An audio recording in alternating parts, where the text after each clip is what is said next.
this channel, I have done many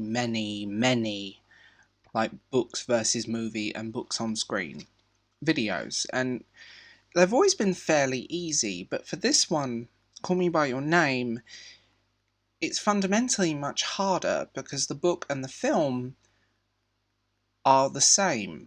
We're going to start with that, and I'm going to move through, so I'll give you a synopsis of both the film and the book.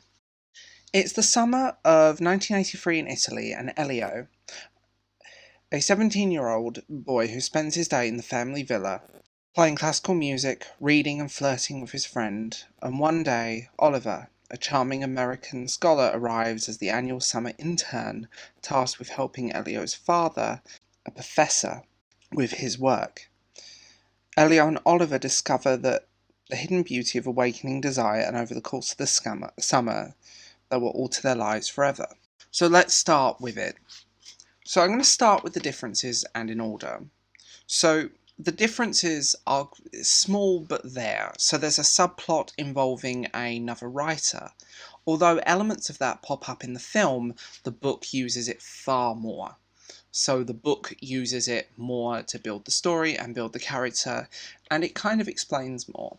There's also Elio's internal dialogue that isn't there in the film, which is understandable. That's just the nature of it. There's a handful of additional parts and also the ending. So I'm going to advise you now, if you've not read this, please skip ahead a few minutes and until I've finished. So let's start the spoilerific bit, shall we? So the end of the film, it ends with them at the train station and Oliver leaving. They can't say words to each other, and Elio ends up going home. Then it cuts to him and his dad, and you realise that his family knew all along. And there's some other things that pop up as well. Then it cuts to a Hanukkah/Christmas celebration, predominantly Hanukkah in the film. And he receives a phone call from Oliver. Oliver takes a wife, and the ending scene of that is beautiful, and that's where the book and the film separate. The book cuts ahead 15 years, and there's a meeting between Elio and Oliver, and then it cuts to 20 years, and you suddenly realise how much their lives have changed, and how much they have changed altogether, and the fact that there is still an attraction there. I think the sequel, Find Me, will probably elaborate on that more. Their relationship doesn't end there, and the book does take you on that journey. It flashes forward briefly. This is fundamentally a beautiful film and book, and they both have this dreamlike, surreal quality. It struck me when listening to the audiobook and reading the physical book that Elio's voice is much older, and it's not until you get to the end of the book that you realise Elio is not telling you events as they happened. These are events that happened years ago. The film keeps this dreamlike quality, and the book has it. You suddenly realise you're listening to a young man's memories. Fundamentally, it's done in a slightly different way, and I don't think the film does that. Where the film, you're seeing it more in real time, although it's summer 82, it still has this dreamlike quality. The way it's shot, these beautiful long shots, the sweeping angles and surreal settings. There are some scenes cut from the book. The book is maybe a little bit more sexually explicit, but I get why the director didn't want to include the sexually explicit scenes in the film. And I see nothing wrong with that. The way he did it and the way he handled the sex part of it was done beautifully. The film overall and the book don't go separately. They don't split. It's just the ending and this little subplot, and maybe a little bit more fleshing out of some background characters. But it's a beautiful film, and it's a beautiful book. It's strange that it's very difficult to split them.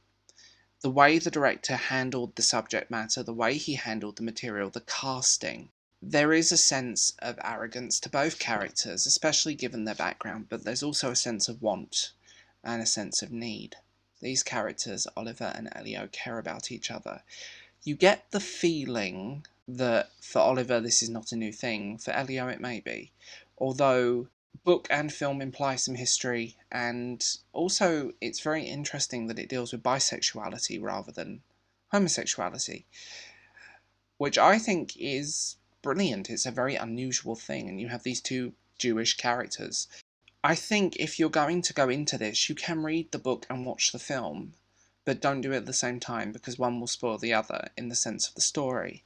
But when I went into it and I started taking them apart and analysing them, you suddenly realise that the director knew what he was doing. He took a book and just adapted it beautifully.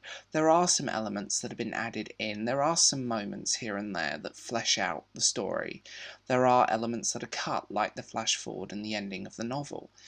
And there's nothing wrong with that. The way it handles this and the way it does it, it's just brilliantly done. If you're going to watch the film, read the book, listen to the audiobook, they are all the same thing, but just slightly different way of telling you the same story. So this has not been my normal books versus movies type thing, more just you suddenly realise that adaptation can be done right, and this does it right, and it's a relief to feel that, because I've been disappointed by so many books that I love being turned into films and television series. So tell me what you think. Did you prefer the book or the movie? Tell me in the comments below, and please like and subscribe as always. Bye.